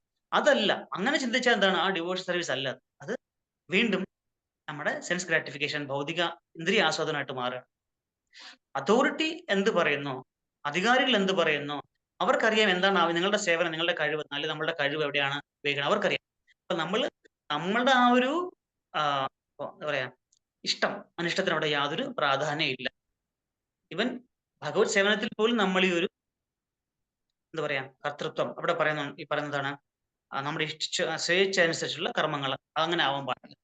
നമ്മുടെ അതോറിറ്റി, നമ്മുടെ അധികാരികൾ എന്ത് പറയുന്നു, സീനിയർ ഭക്തന്മാർ എന്ത് പറയുന്നു, ഗുരു എന്ത് പറയുന്നു, അതനുസരിച്ച് നമ്മൾ ചെയ്യണം. അല്ലാതെ വീണ്ടും നമ്മൾ അവിടെ നമ്മുടെ ഇഷ്ടം അനുസരിച്ചുള്ള ഇത് ചെയ്യൂ ഞാൻ അതേ ചെയ്യൂ എന്ന് പറഞ്ഞാൽ നമുക്ക് ഒരിക്കലും ഒരു ഇമ്പ്രൂവ്മെന്റ് ഉണ്ടാവില്ല. എപ്പോഴും ശങ്കരൻ തെങ്ങി തന്നെ എന്ന് പറഞ്ഞ അവസ്ഥയാണ്. അതുകൊണ്ട് നമ്മൾ ഈ ഗുരു ആചാര്യന്മാരും നമ്മുടെ അതോറിറ്റീസ് പറയുന്ന കാര്യം അനുസരിച്ചിട്ട് നമ്മൾ ഭക്തന്മാരെ ഇപ്പൊ നമ്മൾ ചെയ്യുന്ന എന്തും അങ്ങനെയല്ല, എന്തും ശരിയാണെന്നുള്ളതല്ല. ഒരു ഡിവോഷൻ സർവീസ് ഭക്തിയിൽ ഒരു കാര്യം ചെയ്യുമ്പോൾ പോലും നമ്മൾ ചിന്തിക്കണം ഇത് ആചാര്യന്മാർ പറഞ്ഞിട്ടുള്ളതാണോ, ഭഗവാനായിട്ട് ബന്ധപ്പെട്ട കാര്യമാണെങ്കിൽ പോലും ഇതിപ്പോ ചെയ്യാൻ പാടുണ്ടോ, ഇത് നമ്മളിപ്പോ ഇത് ചെയ്യാൻ പാടില്ലേ, അങ്ങനെ ഒരുപാട് കാര്യങ്ങൾ നമ്മൾ സീനിയേഴ്സോട്ട് ആലോചിച്ചിട്ടും ശാസ്ത്രമായിട്ടും ചിന്തിച്ചിട്ട് വേണം നമ്മൾ. അല്ല, ഭക്തനായതുകൊണ്ട് ഭഗവാനോട് ബന്ധപ്പെട്ട എല്ലാ കാര്യങ്ങളും നമുക്കങ്ങ് ചെയ്യാം എന്ന് പറഞ്ഞിട്ട് അങ്ങനെ ചെയ്യാൻ പാടില്ല. ഏത് ശാസ്ത്രവിധി പ്രകാരമുള്ളതാണോ എന്നൂടെ ചിന്തിച്ച് നമ്മുടെ സീനിയേഴ്സോട് കൺസൾട്ട് ചെയ്തിട്ട് വേണം ചെയ്യാൻ. അപ്പൊ സ്വഇച്ഛ പ്രകാരമുള്ള ഒരു കർമ്മം ഭക്തിയിൽ ചെയ്താൽ പോലും അത് നമുക്ക് അഭിലഷണീയമല്ല. നമ്മുടെ അത് സ്പിരിച്വലി ആധ്യാത്മികത നമ്മളെ ഉയർത്തുന്ന കാര്യങ്ങളല്ല. നമ്മളെ ആധ്യാത്മികമായിട്ട് നമ്മളെ സഹായിക്കില്ല അങ്ങനെ ചെയ്താൽ പോലും എന്ന് പറയണ്ട. ഇപ്പോ ഇവിടെ നമ്മുടെ ഭഗവത്ഗീതയുടെ ഫ്രണ്ട് പിക്ചർ അല്ലേ, കൃഷ്ണൻ തേര് തെളിക്കുന്നതാണ് അല്ലെ. എന്താണ് അർജുനൻ തന്റെ ജീവനും ജീവിതവും ഒക്കെ ആരെ ഏൽപ്പിക്കുകയാണ്? കടിഞ്ഞാണ് അല്ലെ, ഭഗവാനെ ഏൽപ്പിക്കുകയാണ്. അതാണ് ശരിക്കും ഭക്തി എന്ന് പറയുന്നത്. ഇതിന്റെ ഒന്നും കർത്തൃത്വം ഞാനല്ല, കർത്താവ് ഞാനല്ല, ഭഗവാനെ അവിടെ തന്നെ നയിക്കൂ. എനിക്ക് യാതൊരു അറിവുമില്ല, ബോധവുമില്ല, ഒന്നുമില്ലാത്ത ഒരാളാണ് ഞാൻ. അതുകൊണ്ട് എന്നെ അവിടെ നിന്ന് കൈപിടിച്ച് നയിക്കൂ എന്ന് പറഞ്ഞ പ്രാർത്ഥന. അതാണ് ഈ ഭക്തിയുടെ ആദ്യത്തെ സ്റ്റെപ്പ്, ഈശ്വരനെ സ്വീകരിക്കുക എന്നുള്ളതാണ്. സ്വന്തം രക്ഷിതാവും വഴികാട്ടിയായിട്ട് ഈശ്വരനെ സ്വീകരിക്കുക. രണ്ടാമത്തത് ഈശ്വരന്റെ നിർദ്ദേശങ്ങൾ അനുസരിക്കാൻ ശ്രമിക്കുക, നിർദ്ദേശങ്ങൾ സ്വീകരിക്കുക ആദ്യം. പിന്നെന്താ മൂന്നാമത്, ഈശ്വരന് വേണ്ടി പ്രവർത്തിക്കുക. അടുത്തത് ഈശ്വരന്റെ ആ പ്രവൃത്തി എന്താവണം, ഈശ്വരന്റെ പ്രീതിക്ക് കൂടെ വേണ്ടിയായിട്ടുള്ള ഒരു പ്രവൃത്തിയായിട്ട് മാറും. ഇതാണ് ഭക്തി എന്ന് പറയുന്നത്. ഇതാണ് ശരിക്കും പറഞ്ഞാൽ കൃഷ്ണബോധം എന്താണെന്ന് വെച്ചാൽ ഇത്രയാണ്. ഇതാണ് ശരിക്കും കൃഷ്ണബോധം അല്ലെങ്കിൽ ഭക്തി മാർഗം എന്ന് പറയുന്നത്. അപ്പോ നമുക്ക് കർമ്മം ചെയ്യാം. ഒരു പരീക്ഷയ്ക്ക് നമ്മൾ പോകുന്നുണ്ട്, എക്സാം നന്നായിട്ട് എഴുതി, അല്ലെങ്കിൽ എഴുതിയ ആൾക്ക് നമ്മുടെ ടീച്ചറിനെ നല്ല ഇംപ്രസ് ആയി, അപ്പൊ എന്ത് ചെയ്യും, അവര് നല്ല മാർക്ക് തരും. അല്ലെങ്കിൽ നല്ല മാർക്ക് കിട്ടില്ല. അത് മാത്രമല്ല നമ്മുടെ കയ്യിലാണോ, നമുക്ക് നമ്മളെ സംബന്ധിച്ച് പഠിച്ച് എഴുതുക എന്ന് മാത്രമാണ്. റിസൾട്ട് മാർക്ക് തരുന്ന ആരാണ്? നമുക്ക് ടീച്ചറിനെ അങ്ങനെ കഴുത്തിന് പിടിച്ച് മാർക്ക് കത്തി കാണിച്ച് മാർക്ക് മേടിക്കാൻ പറ്റില്ല. അവര് എഴുതിയ തൃപ്തിയായി നമുക്ക് മാർക്ക് തരണം, അപ്പോഴാണ് റിസൾട്ട് നമുക്ക് കിട്ടും. ഒരു ഇന്റർവ്യൂ ബോർഡിലായാലും പോയി നമ്മൾ ഇന്റർവ്യൂ അറ്റൻഡ് ചെയ്യുന്ന മാത്രം നമ്മുടെ കയ്യിലുള്ളൂ. പിന്നെ അവർ വിളിക്കുവോ വിളിക്കാതിരിക്കുവോ എന്നുള്ളത് അവരുടെ ഇഷ്ടമാണ് അല്ലേ, നമ്മുടെ കയ്യിലല്ല. അപ്പൊ ഇത് ചുരുക്കി പറയുന്നത് നമ്മുടെ കയ്യിലല്ല. ഇതൊന്നും നമ്മൾ പറയും വെറുതെ, എല്ലാം ഇല്ല ഞാനാണ് ഇതിന്റെ ആള് കേട്ടോ എന്ന് പറയും. പക്ഷെ യഥാർത്ഥത്തിലല്ല, നമ്മളല്ല, ഭഗവാനാണ് ഇതിന്റെ കർത്താവ് എന്ന് നമ്മൾ മനസ്സിലാക്കണം. ഒരു കർഷകന് അദ്ദേഹത്തിന് വിതയ്ക്കാനേ പറ്റൂ, അല്ലാതെ അതിൽ നിന്ന് വിതയ്ക്കാൻ പറ്റും, അതിനകത്ത് വേണമെങ്കിൽ അയാൾക്ക് മറ്റേ വളങ്ങൾ ഇട്ട് കൊടുക്കാൻ പറ്റും, വെള്ളം കൊടുക്കാൻ പറ്റും. പക്ഷെ അതിൽ ഫലം ഉണ്ടാവുന്നത് എന്ത് വേണം? സാക്ഷാൽ ഭഗവാന്റെ കൃപ വേണം. ഭഗവാനാണ് ഇത് ചെയ്യിക്കണം, ഞാനല്ല. കൃഷ്ണൻ പറയുന്നുണ്ട്, ഗാമാവിശ്യ ഭൂതാനി ധാരയാമി അഹമോജസ പുഷ്ണാമി ചൗഷധി സർവ സോമോ ഭൂത്വാ രസാത്മകം. ഗീത 15:13 അല്ലെ. ഭഗവാനാണ് ഇതിലെല്ലാത്തിനും, ഭഗവാന്റെ ശക്തിയാണ് ഇതിലെല്ലാം പ്രവർത്തിക്കുന്നത്. അല്ലാതെ കർഷകൻ വെത്ത് വിതച്ചെന്ന് പറഞ്ഞുകൊണ്ട് വളമിട്ടെന്ന് പറഞ്ഞുകൊണ്ട് അതിനകത്ത് ഫലം വരണമെന്നില്ല. ഫലം പ്രദാനം ചെയ്യുന്നത് സാക്ഷാൽ ഭഗവാൻ. നമ്മൾ കരുതും നമ്മളാണ് ഇതിന്റെയൊക്കെ നിയന്താവിൽ നമ്മുടെ. പക്ഷെ മനുഷ്യന് കുറച്ചൊക്കെ ചില കാര്യങ്ങളിൽ നിയന്ത്രണം ഉണ്ട് ഇല്ലെന്ന് പറയുന്നില്ല. പക്ഷെ ഞാനാണ് സർവ്വനിയന്താവ് എന്നുള്ളൊരു ഒരു ധാരണ വരുമ്പോഴാണ് ഈ പ്രശ്നം മൊത്തം നാശം അല്ലെ, സർവനാശവും വെള്ളപ്പൊക്കം വരുന്ന അപ്പോഴാണ്. ഞാനല്ല, ഞാൻ ചെറിയൊരു കാര്യങ്ങളൊക്കെ നമ്മളെ കൊണ്ടൊക്കെ പറ്റും. പക്ഷെ ചിന്തിച്ചു നോക്കൂ, നമ്മൾ കണ്ണുകൊണ്ട് പോലും കാണാൻ പറ്റാത്ത സൂക്ഷ്മജീവികൾ അല്ലെ, കൊറോണയും മറ്റു കാര്യങ്ങളും നമ്മൾ എത്ര കണ്ടു അല്ലെ. അതിനെ നമ്മൾ പേടിച്ചു, നമ്മൾ എത്ര ആൾക്കാർ ജീവൻ എടുത്തു അല്ലെ. ഈ ഒരു ചെറിയൊരു നമുക്ക് കണ്ണോട് കാണാൻ പറ്റാത്ത ഒരു ജീവി പോലും നമ്മുടെ നിയന്ത്രണത്തിനല്ല, നമുക്ക് നിയന്ത്രിക്കാൻ പറ്റുന്നില്ല സാധാരണ അല്ലെ. അതിന് ഈശ്വരന്റെ കൃപ വേണം, എങ്കിൽ മാത്രമേ പറ്റൂ. അല്ലാതെ നമ്മുടെ സ്വന്തം ഇഷ്ടത്തിനല്ല, നമ്മുടെ സ്വന്തം കഴിവുകൊണ്ടല്ല നമ്മൾ ഇതൊന്നും നടക്കുന്നത്. ഒന്നും നമ്മുടെ കയ്യിലല്ല. കൊറോണ വന്നു, കുറെ കാലം നിന്നു, അത് ഭഗവാന്റെ ഇഷ്ടം കൊണ്ട് അത് പോയി, അത്രേ ഉള്ളൂ. അല്ലാതെ നമുക്ക് എന്തെങ്കിലും ചെയ്യാൻ പറ്റുമോ? പ്രത്യേകിച്ച് നമ്മൾ എന്താ വാക്സിൻ കണ്ടുപിടിച്ചു, പക്ഷെ വാക്സിൻ കണ്ടുപിടിച്ചാണോ പോയത്? അത് ഓട്ടോമാറ്റിക്കലി ഭഗവാന്റെ കൃപ കൊണ്ട് അതെങ്ങനെയോ അത് കഴിഞ്ഞ് മാഞ്ഞ് പോയി എന്ന് വേണമെങ്കിൽ പറയാം അല്ലേ. അല്ലാതെ നമ്മൾ നമുക്കത് അതിനെ മൊത്തത്തിൽ കൊല്ലാൻ ചെയ്യാൻ, സ്വയം അത് പോയപ്പോഴേ പോയുള്ളൂ എന്ന് പറയും പോലെയാണ്. അപ്പൊ നമ്മുടെ കഴിവെന്നിൽ നമുക്ക് ഭയങ്കര അതിയായിട്ടുള്ള ഒരു വിശ്വാസമൊക്കെ ഉണ്ട്. നമ്മളാണ് ചെയ്യുന്നത്, ഞാനാണ് ചെയ്യുന്നത് എന്നൊക്കെ പറഞ്ഞിട്ട്. പക്ഷെ അല്ല, ഒരിക്കലും അല്ല. ഇതാണ് ശുദ്ധഭക്തന്മാരുടെ അണ്ടർസ്റ്റാൻഡിങ്. കുന്തി മഹാറാണിയെ പറ്റി ഇന്നലെ ഞാൻ പറഞ്ഞു അല്ലെ, ഇന്നലെ നമ്മൾ പറഞ്ഞപ്പോഴും പറഞ്ഞു, കൃഷ്ണൻ യാത്ര പറഞ്ഞു പോകുമ്പോഴത്തേക്കും കുന്തിക്ക് എന്താ പറഞ്ഞെന്നുള്ളത് അല്ലെ. അങ്ങ് പോയി കഴിഞ്ഞാല് നിങ്ങൾ എന്ത് ചെയ്യും? അതുപോലെ നമ്മൾ ഇന്നലെ പറഞ്ഞത് മഹാഭാരതത്തിലെ ആ കോട്ടിങ്ങാണ് ശ്ലോകം പറഞ്ഞത്. ഇന്ന് ഭാഗവതത്തില് 1-ാം സ്കന്ധത്തില് 3-ാം അധ്യായം 32 ശ്ലോകത്തിൽ കേവയം നാമരൂപാഭ്യാം യദുഭി സഹ പാണ്ഡവ ഭവതോ അദർശനം യർഹി ഋഷികാനാം നിവേശിതും അതായത് ഒരു ജീവൻ ശരീരം വിട്ട് പോയി കഴിഞ്ഞാൽ അയാളുടെ പേരും നാമും ഫെയിമും പ്രശസ്തിയും ഒക്കെ പോകുന്ന പോലെ അങ്ങ് ഞങ്ങളെ വിട്ടു പോയി കഴിഞ്ഞാൽ അങ്ങ് ഞങ്ങളുടെ ദൃഷ്ടിഭാഗത്ത് നിന്ന് അകന്നു പോയി കഴിഞ്ഞാൽ ഞങ്ങളൊക്കെ വെറും അങ്ങില്ലെങ്കിൽ ഞങ്ങൾ പാണ്ഡവന്മാരും ഈ കുന്തിദേവി പറഞ്ഞ് അങ്ങ് പോയി കഴിഞ്ഞാൽ എന്ത് ചെയ്യുന്ന വിഷമിക്കും കൃഷ്ണൻ പറയും അതാണ് അല്ലെ കുന്തിദേവി അങ്ങയുടെ അവിടുത്തെ 5 പുത്രന്മാരുണ്ടല്ലോ മഹാശക്തിശാലി പരാക്രമികളായിട്ടുള്ള, മാത്രമല്ല എന്റെ അവിടെ തന്നെ എന്താ പറയാ എന്റെ മക്കള് ഇവരെല്ലാവരും ഉണ്ടല്ലോ അല്ലെ. പക്ഷേ പ്രദ്യുമ്നൻ അനിരുദ്ധൻ ഇവരൊക്കെ ഉണ്ട്.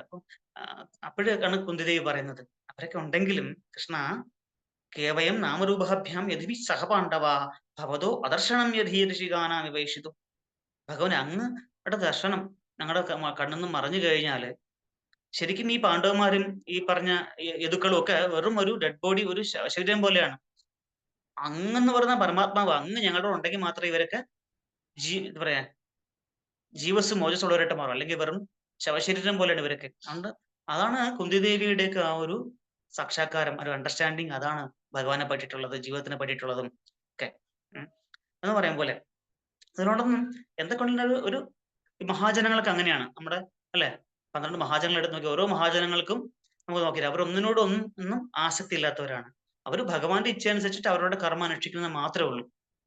ഒരിക്കല് ഈ മഹാജനങ്ങൾ ജനക മഹാരാജാവ് ഒരു നമ്മളെപ്പോഴും കേട്ടിട്ടുള്ള ഒരു സംഭവമാണ്. ജനക മഹാരാജന്റെ ഗുരു ആരായിരുന്നു ആർക്കെങ്കിലും പറയാമോ?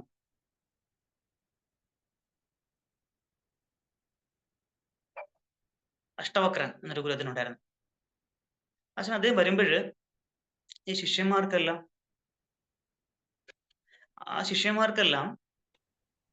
ഈ ഗൃഹസ്ഥനായിട്ടുള്ള ശിഷ്യനോടാണ് കൂടുതൽ സ്നേഹമെന്ന് തോന്നി. കൂടെ ബ്രഹ്മചാരികളുടെ ശിഷ്യന്മാരെ കൂടെ ഉണ്ട്. പക്ഷെ എന്താണ് ഇദ്ദേഹത്തിനോട് കൂടുതൽ സമയം സംസാരിക്കുന്നത്, ഈ കാര്യത്തിലൂടെ വന്ന് സമയം ഇങ്ങോട്ട് വന്ന് കണ്ട് സമയം സ്പെൻഡ് ചെയ്യുന്നു, എന്താണ്? ഇപ്പൊ എല്ലാവർക്കും ഒരു അസൂയ ജനക മഹാരാജനോട്. അപ്പോ ഇത് ഗുരുവിന് മനസ്സിലായി, ശിഷ്യന്മാരുടെ മനസ്സിലെന്തുണ്ടായാലും അത് ഗുരുക്കന്മാർക്ക് മനസ്സിലാവുമല്ലോ. അപ്പൊ ഇദ്ദേഹം എന്ത് ചെയ്തു? ഇദ്ദേഹം ഒന്നും മിണ്ടിയില്ല. ശരി, നമുക്ക് നോക്കാം എന്നുള്ള രീതിയിലാണ്. അപ്പൊ ഒരു ദിവസം കാര്യത്തിൽ തീ പിടിച്ചു. പക്ഷെ ആ സമയത്ത് ഗുരുവിനോട് സംസാരിച്ചുകൊണ്ടിരിക്കുന്ന, അല്ലെങ്കിൽ ഇതൊരു സർവീസ് ചെയ്തുകൊണ്ടിരിക്കുന്ന ജനക മഹാരാജാവ് അത് തന്നെ ഈ ന്യൂസ് കെട്ടിയിട്ട് അദ്ദേഹം ചെയ്തുകൊണ്ടിരുന്ന കർമ്മം പൂർത്തിയാക്കിയിട്ട് മാത്രമേ അദ്ദേഹം എന്താണെന്ന് നോക്കാൻ പോയുള്ളൂ. കാരണം ഗുരു സേവ ആണല്ലോ പ്രധാനം. പക്ഷേ മറ്റു ശിഷ്യന്മാർ എന്ത് ചെയ്തു? അവര് മുകളിൽ ഉണക്കാനായിട്ടിരുന്ന അവരുടെ ആ ബ്രഹ്മചാരിക്ക് ഒരു സെറ്റ് വസ്ത്രം ഉണ്ടാവുള്ളൂ. അവര് എന്ത് ചെയ്തു? അതെടുക്കാനായിട്ട് ഓടി. അയ്യോ, ഇതെങ്ങനെ നശിച്ചു പോകുന്നുള്ളവര്. അപ്പോഴാണ് മനസ്സിലാകുന്നത് അകിഞ്ചനത്വം മഹാസ്വാസ്ഥ്യം എന്ന് പറയുന്നത്. ഒന്നിനോടൊരു ആസക്തി ഇല്ലാത്തൊരു അവസ്ഥയാണ് മഹാസ്വാസ്ഥ്യം. എന്തിനോടെങ്കിലും ചെയ്യുന്ന പ്രവൃത്തിയോട് പോലും ആ ഒരു ആസക്തി, അതിന്റെ റിസൾട്ടിൽ ഒരു ആസക്തി ഉണ്ടായിക്കഴിഞ്ഞാൽ, ആ ഫലത്തിൽ ഒരു ആസക്തി ഉണ്ടായിക്കഴിഞ്ഞാൽ പോലും അത് ബുദ്ധിമുട്ടായിട്ട് നമ്മുടെ ആത്മീയ ഉന്നതിക്ക് അത് തടസ്സമായിട്ട് വരും. അതുകൊണ്ടാണ് പറയണത് കർത്തൃത്വ ബോധത്തിൽ നിന്നും ദൈവിക ബോധത്തിലേക്ക് ഉയരണം. എല്ലാത്തിലും ഈശ്വരന്റെ കരങ്ങൾ കാണാനുള്ള ഒരു കഴിവ് നമുക്ക് ഉണ്ടാക്കിയെടുക്കണം, അല്ലെ? അതാണ് പ്രേമാഞ്ജന ചുരിത ഭക്തി വിലോചന. അത് ഭക്തിയുത സേവനത്തിൽ കൂടെ മാത്രമേ നമുക്കത് സാക്ഷാത്കരിക്കാൻ പറ്റൂ. അല്ലാതെ വെറുതെ പറയാൻ കേൾക്കാന്നല്ലാതെ നമ്മൾ ആത്മാർത്ഥമായിട്ട് ഭഗവാൻ നാമം ജപിക്കുക, ഭഗവത് സേവനങ്ങൾ ചെയ്യുക, ഇതൊന്നും നമ്മുടെ സ്വന്തം ഇഷ്ടപ്രകാരമല്ല. സീനിയർ ഭക്തന്മാരുടെ അല്ലെങ്കിൽ ആചാര്യന്മാരുടെ ആധികാരികമായിട്ടുള്ള നിർദ്ദേശങ്ങളുടെ അനുസരിച്ച് ചെയ്യുമ്പോൾ മാത്രം നമുക്ക് എല്ലാത്തിലും ഭഗവാന്റെ ഈ ഒരു കരങ്ങള്, ആ സർവകർത്തൃത്വമായിട്ട് കർത്താവായിട്ടുള്ള ഈശ്വരന്റെ കരങ്ങൾ കാണാൻ സാധിക്കും. ഒരിക്കല് ഒരു ഹരേ കൃഷ്ണ ഭക്തനോ ആശുപത്രിയിൽ പോയി. അസുഖമൊക്കെ ഒന്ന് ശരിയായി, അഡ്മിറ്റ് ആയിരുന്നു. അസുഖം മാറിയപ്പോൾ ഡോക്ടർ എങ്ങനെയുണ്ട്? കുഴപ്പമില്ല. ഓ താങ്ക് ഗോഡ്, ഈശ്വരന് നന്ദി, ഭഗവാന്റെ കൃപ കൊണ്ട് എല്ലാം ശരിയായി. അപ്പൊ ഡോക്ടർ ചോദിച്ചു, ഇപ്പൊ ശാസ്ത്രം കുറച്ച് പഠിച്ചവർക്ക് ചിലർക്ക് ധാരണയുണ്ട്, ഞാനാണ് ചെയ്യുന്നത്, ഈശ്വരനെയൊക്കെ എന്തിനു വിളിക്കുന്നു? അത് ഞാനല്ലേ നിങ്ങളെ ചികിത്സ ശരിയാക്കിയത്, പിന്നെ ഈശ്വരൻ എന്റെ ഇടയിൽ എവിടെ നിന്ന് വന്നു? ഞാനല്ലേ സർജറി ചെയ്തത്, പിന്നെ ഈശ്വരൻ വന്നാ പിന്നെ ഈശ്വരൻ വന്ന സർജറി ചെയ്യാത്തത് എന്ന് ചോദിച്ചു. അപ്പൊ അദ്ദേഹം പറയും, ഓ അങ്ങനെയാണോ, ശരി ശരി. നിങ്ങളുടെ ആശുപത്രിയിൽ മരണമൊക്കെ സംഭവിക്കാറുണ്ടോ രോഗികൾക്ക് സർജറി സമയത്ത്? അതൊക്കെ ഇടയ്ക്കൊക്കെ സംഭവിക്കാറുണ്ട്. അപ്പൊ ഭക്തൻ ചോദിച്ചു, അപ്പൊ നിങ്ങൾ എന്തിനാ ആൾക്കാരെ കൊല്ലുന്നത്? ഞാൻ കൊന്ന എപ്പോഴും?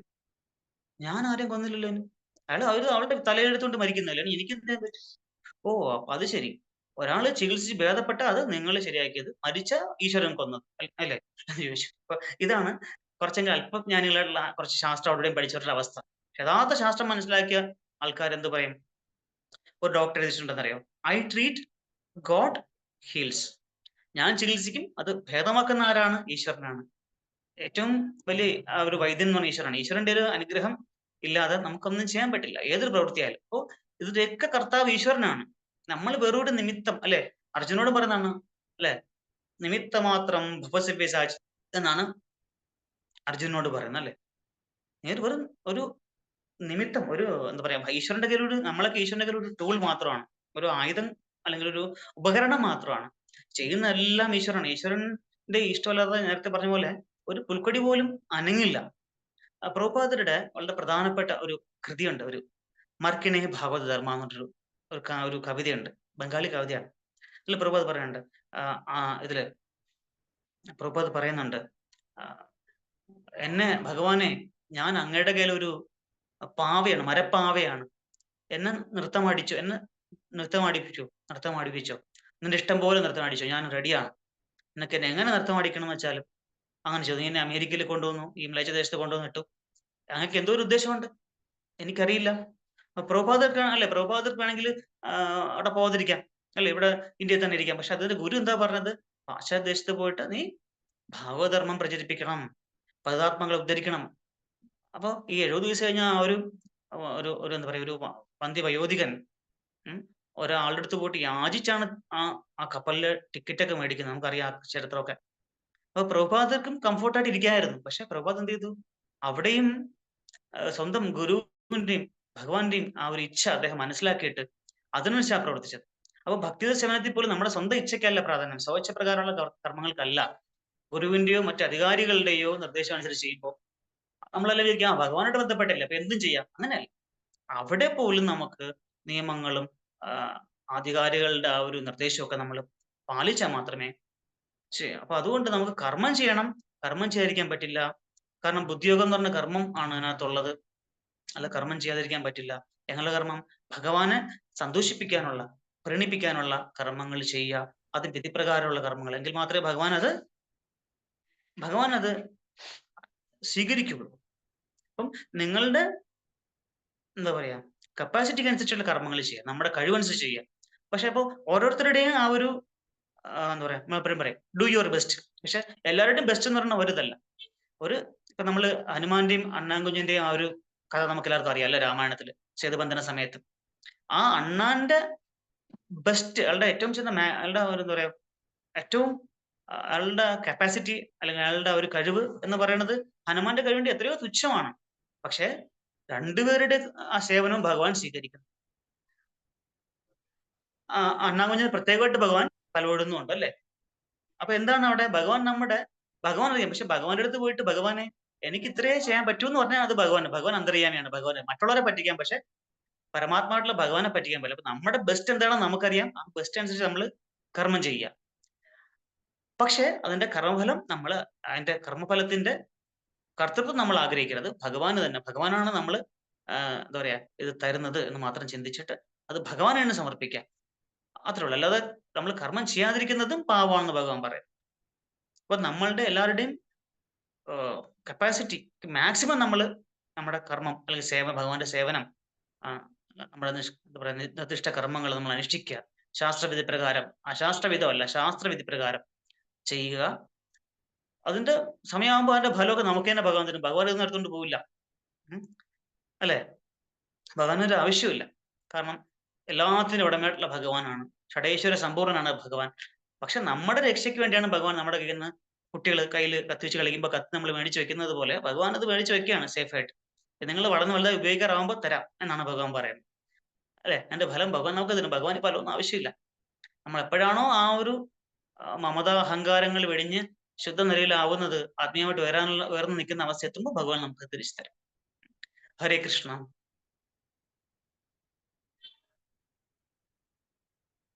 ഹരേ കൃഷ്ണ. ഹരേ കൃഷ്ണ പ്രഭു. മാതജി, ആർക്കെങ്കിലും എന്തെങ്കിലും പറയാനോ ചോദിക്കാനോ? ഏകദേശം അല്ലേ? അപ്പൊ നമുക്കൊന്ന് തൽക്കാലം ഇവിടെ നിർത്താം.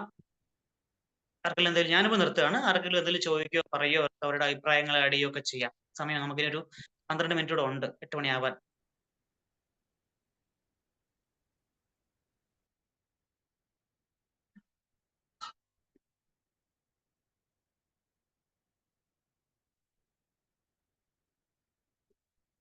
ഹരേ കൃഷ്ണ.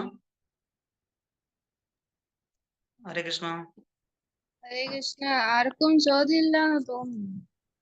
ആരും അനക്കമില്ല. എല്ലാവരും ആർക്കും ചോദിക്കാൻ തോന്നുന്നു.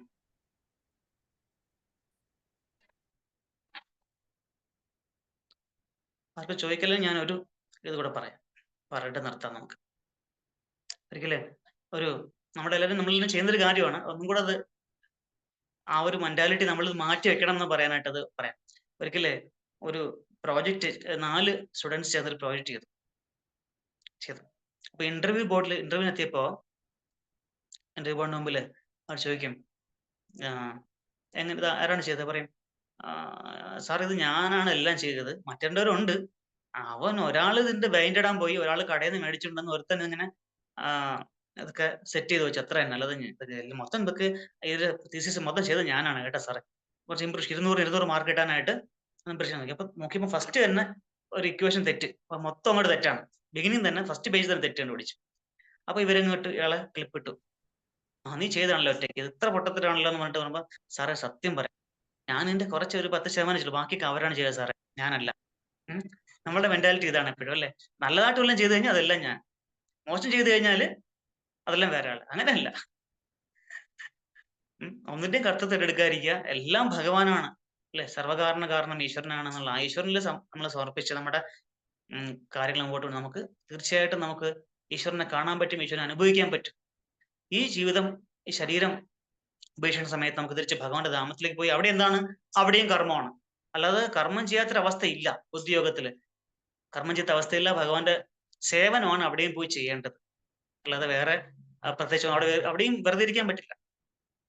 അവിടെയും ഭഗവാന്റെ സേവനം തന്നെയാണ് നേരിട്ടുള്ള സേവനം.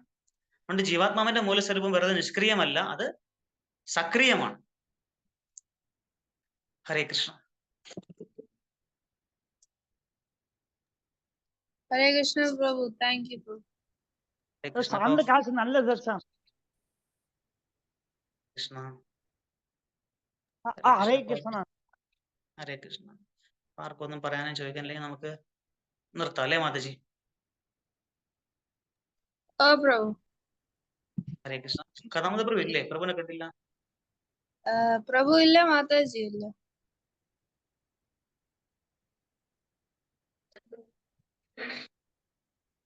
ഓക്കെ മാതാജി. ഹരേ കൃഷ്ണ.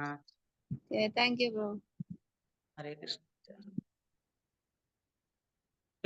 ആണ്. ഹരേ കൃഷ്ണ.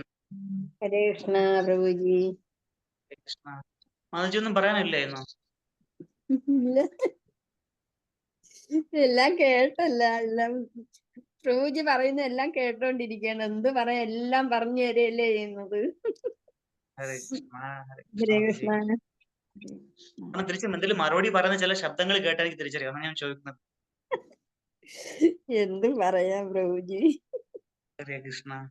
അപ്പൊ നമുക്ക് ഇന്നത്തെ നിർത്താം. നമുക്കിനി ഇന്നത്തെ ദിവസം ശനി, ചൊവ്വാഴ്ച കാണാം. Hare Krishna. Okay Prabhuji. Thank you. എല്ലാവർക്കും ഹാപ്പി പാണ്ഡവ നിർജ്ജല ഏകാദശി. ഓക്കെ. ഹരേ കൃഷ്ണ. വ്രതമാണ് പ്രഭുജി. വളരെ സന്തോഷം മാതാജി. ഹരേ കൃഷ്ണ. ഹരേ കൃഷ്ണ. അപ്പൊ എല്ലാവരും നന്നായിട്ട് എക്സ്ട്രാ ജപിക്കൂ, വായിക്കൂ, ഭഗവാന്റെ കാര്യങ്ങൾ കേൾക്കൂ. പ്രത്യേക ദിവസമാണ്. ഹരേ കൃഷ്ണ. ഹരേ കൃഷ്ണ. ഹരേ കൃഷ്ണ.